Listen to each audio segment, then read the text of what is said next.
Hey team, this video answers the question, when is the right time to hire? Now, for me, I think about this in terms of a word that's called capacity.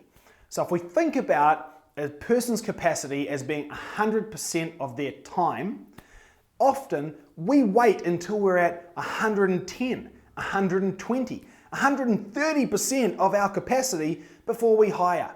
Because I'm thinking about myself being busy and having to have enough to do to keep another person that busy as well.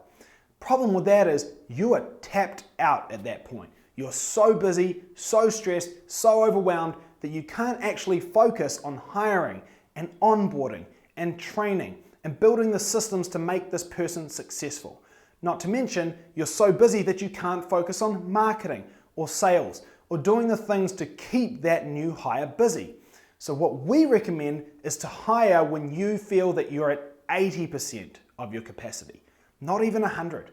And the reason for that is because if you're at 80% capacity and you take on more capacity with somebody else, that gives you the freedom and bandwidth and mental space to now focus on generating the work to keep both of you busy.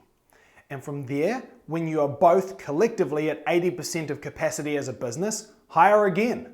All right, because you can then focus your time into keeping both new hires busy. When the whole team is once again at 80% capacity, hire again and continue this process to continue growing your business until you're at a stage where you're super comfortable and you don't want to get any bigger. Now, in my experience, usually when you get to that point, if you've done this procedure properly and built the systems and infrastructure underneath as you go, then a lot of people don't really want to slow down. You know, if it's enjoyable having 6 guys, often you wouldn't mind having 7 or 8.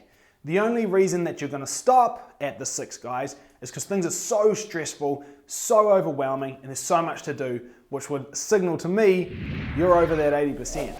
So think about the term capacity, think about how much you could do if you had more help. And if you could have that time, could you make it work? That's the way that we deal with the fear and anxiety that comes around, am I going to be able to sustain this? So look for that 80% marker, guys. Look for the overwhelm, because if you're feeling that, you definitely need to start getting those hires in.